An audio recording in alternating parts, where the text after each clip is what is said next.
Right, we got a video from OSP and it's Hercules. I was a massive fan of watching and reading about Hercules and stuff, so I can't wait to watch this. Played many Hercules games as well. I can remember playing some old Hercules games. It was so fun. See what OSP has got in store for us this time. You're doing this one. Everyone already knows Hercules. He's basically ancient Greek Superman with a healthy dose of modern sports stardom, right? Facts, Did 12 facts. cool things, got the girl, call it a day. Couldn't be simpler. Well, no. Hercules is a lot of things, but simple is not one of them. First of all, Hercules is the Roman hero. Heracles is the original Greek version, named for the glory of Hera and an ineffectual attempt to keep her from trying to murder him. Unsurprisingly, they are pretty distinct. Second of all, remember this word? I've talked about how hubris was the most common character flaw for Greek heroes. They'd think too highly of themselves, try to be gods, and end up getting smacked down for their sins. So far, we've only seen one major subversion of this, which was Perseus, who basically didn't have any flaws. But Heracles is also a subversion because his biggest flaw is wrath. How unexpectedly modern, right? Well, Heracles begins his life, as so many heroes do, with Zeus spotting a fine-looking lady, this one by the name of Alcmene. Zeus does his thing and shapeshifts into her husband, Amphitryon, and gets her pregnant. The very same night, her actual husband scoots on by and does the same thing. That's right, today's first plot twist is that Heracles had a twin. So Hera is livid, as she always is when Zeus pulls this kind of nonsense, but this time she's extra miffed and starts trying to take as many petty revenges on the babies she can possibly think of. Priority 1 is screwing Heracles out of his birthright. So the night Heracles and his twin are slated to be born, Hera convinces Zeus to make the next descendant of Perseus to be born the king. Now Alcmene is one of Perseus' descendants, meaning Heracles is slated to be the next descendant of Perseus, so Zeus is totally okay with the idea, whereupon Hera zips down and kidnaps Alethea, the goddess of childbirth, to keep Heracles and his brother right where they are until the day is done. Then she causes Heracles' cousin Eurystheus to be born prematurely, so he gets to be the king instead. Fortunately, Alcmene gets to give birth eventually because one of her servants tricks Alethea into bailing, whereupon Hera turns the servant into a weasel as revenge. The family still keeps her around though, which is nice. Anyway, Alcmene is acutely aware of the fact that the baby is already a problem for her and will probably only cause more problems later on, so she kicks him out, whereupon Athena scoops him up and ferries him over to Hera, telling her that someone left this poor baby just lying around, whereupon Hera pities the little guy and nurses him a bit. Unfortunately, Heracles is a toothy baby and boob noms a little too hard. Hera chucks him because ow, but the damage is done, because her magic milk has given him superpowers, making him crazy strong. Athena takes the little guy back to his parents and they raise him pretty uneventfully, except for that one time with the snakes. So prior to the 12 tasks thing, Heracles' story is a little muddled, which is pretty common for culture heroes. They tend to accumulate stories over time. The main highlight is one time teenage Heracles gets pissy because he's having trouble learning to play the lyre and ends up killing his teacher as a result. Then a while later, he ends up in Thebes, where he courts and marries Megara, the daughter of King Creon. They have 2 beautiful children, whereupon Hera drives Heracles crazy and he kills all 3 of them. He gets his brain back, is immediately stricken with grief, and goes to consult the oracle about what he should do to atone. The oracle, guided by Hera, tells him he needs to atone for his crimes by serving his cousin, King Eurystheus, for 10 years and doing whatever he tells him to. This is all part of her cunning plan to accidentally make Heracles the most famous and revered Greek hero ever, because nobody ever just kills anyone.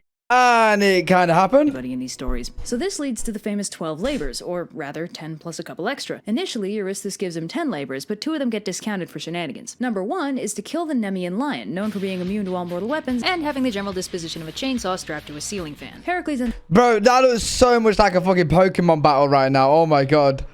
Wait, where is it? For being immune to oh!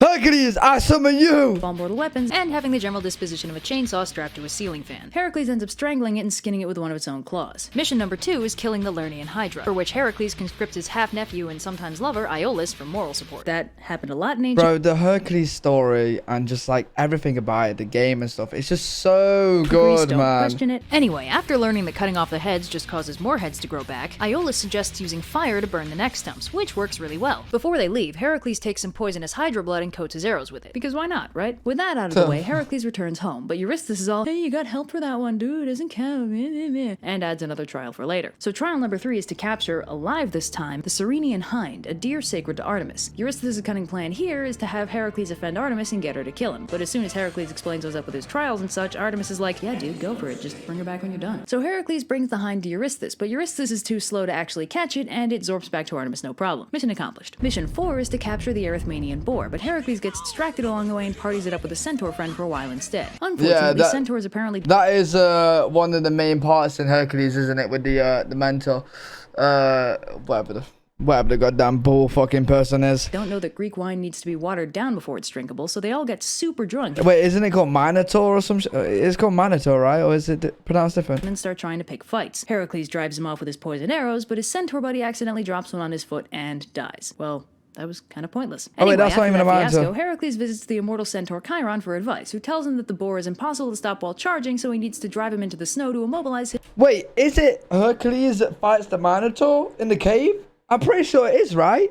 This is obviously not the Minotaur, but I'm pretty sure it is. So Heracles does and brings the boar back to Eurystheus, who immediately freaks out and makes him release it back into the wild. Mission number 5 is to clean the stables of King Augeas, which are filthy. So Heracles first gets the guy to promise him 10% of his prize cattle if he manages to pull it off, then diverts 2 rivers through the stables and cleans them out super efficiently, surprisingly not demolishing the building in the process. But Augeas is a sore loser and refuses to pay up, so Heracles and Augeas' son Phileus take him to court, whereupon he sidesteps all that legal nonsense by banishing them both, because he is the king. And then Eurystheus refuses to credit the trial because... How far back this is meant to be? They really had a court, like an actual court where they do like the witness and all that stuff. They got a little stand to stand on as well. Heracles did it for pay, even though he didn't get paid. Heracles gets pretty pissed and kicks Augeas out of the kingdom and makes his son Isn't court back then? You just go in front of the king. Phileus the king, then takes his cows and goes home. Mission number 6 is to drive out the Stymphalian birds from the swamp they live in, which he does with a little divine help. Athena has Hephaestus make him a special rattle to frighten the birds into the air, whereupon Heracles is free to shoot them down. Trial 7 is to capture the Cretan bull, mostly known for being the father of the Minotaur. Ew. So Heracles wanders into Crete and asks Minos if he can take the bull, which Minos is fine with, since that stupid bull has done nothing but wreck stuff ever since it got there. So Heracles picks him up and brings him back, whereupon the bull breaks loose and wanders around Marathon for a while before dropping out of the story completely. Trial 8 involves capturing the mares of Diomedes, which is complicated by the fact that the mares mostly eat people and they're very hard to control. Heracles ends up isolating them on an island he dug out for just that purpose, then kills Diomedes and feeds him to the horses to calm them down. This chills them out enough that it's easy for him to bring them back. Trial number 9 is to retrieve the girdle of Hippolyta, queen of the Amazons. Fortunately, Heracles being Heracles, this isn't too hard, as Hippolyta takes one look at him and quite willingly drops her clothes. However, Hera decides this was too easy and spreads a rumor among the Amazons that Heracles intends to kidnap their queen. They dogpile on him, and in the chaos, Heracles kills Hippolyta for some reason and bails with the girdle. Mission 10 is to steal the cattle of Geryon. Unfortunately, he lives on the other side of a stupid hot desert, and Heracles gets so grumpy and overheated that he fires an arrow at the sun. Fortunately, Helios finds this charming rather than intimidating, and loans Heracles his sun chariot to get him there faster. So Heracles touches down on Erythia, whereupon he's attacked by Orthus, the two-headed dog, who he kills. Then Evrytian, the cattle herd, hears the commotion and comes by to help, and gets killed too. Finally, Geryon comes out in full battle armor and is, you guessed it, killed. So Heracles scoots back with the cattle after taking an extra year to round them all up. Oh my god, this guy is on a mission, and because of how quick this video is put together and stuff, not put together, but like how quick the information is given to you, it seems like the mission was just like that. Funny to send a gadfly to spook him. Eurystheus then sacrifices when the this is Hera, stories and stories and stories and Trial number stories. 11 is to retrieve apples from the Garden of the Hesperides, which is complicated somewhat by the fact that the location of the garden is a secret. So Heracles wrestles the location out of Nereus, the old man of the sea, and heads off. On the way, he runs into this dude Antaeus, who's immortal, but only so long as he's touching the earth. He challenges Heracles to a wrestling match, and when Heracles realizes he can't beat him by pinning him, he just picks him up and crushes him. Anyway, so Heracles reaches the Garden of the Hesperides, but he can't get the apples because the tree is guarded by this big dragony thing named Ladon. Fortunately, nearby is the Titan Atlas, busily holding up the sky. So Heracles is like, hey buddy, hey!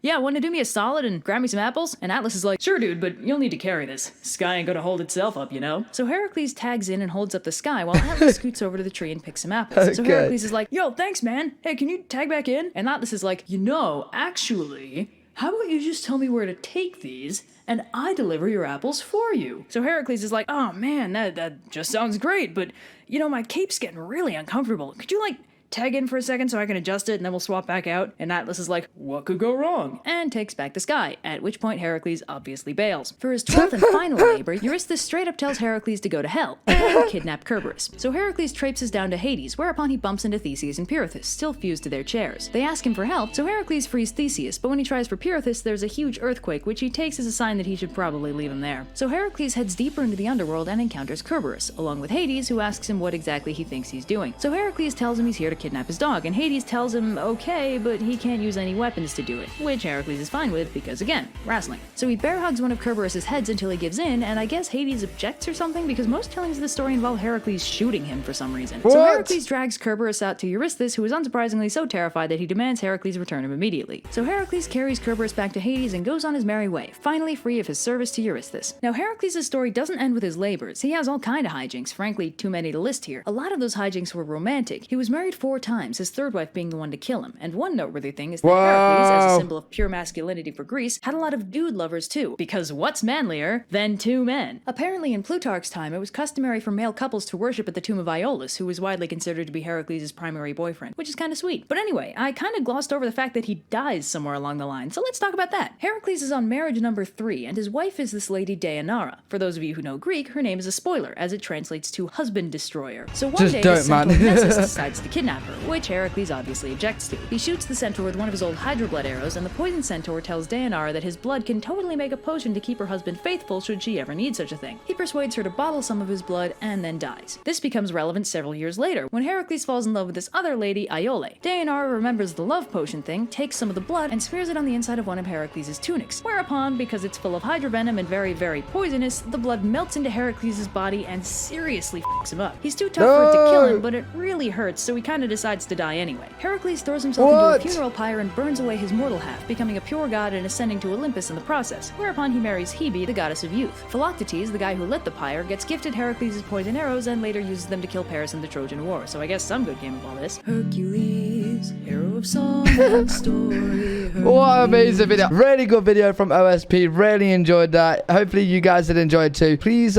comment down what other OSP videos you want me to react to, want me to watch. And if you did enjoy the video, make sure you do thumbs up. Make sure you do subscribe for daily content. We're gaining super close to YouTube partner. So appreciate everybody that's dropping a subscription. And I'll see you guys in the next video.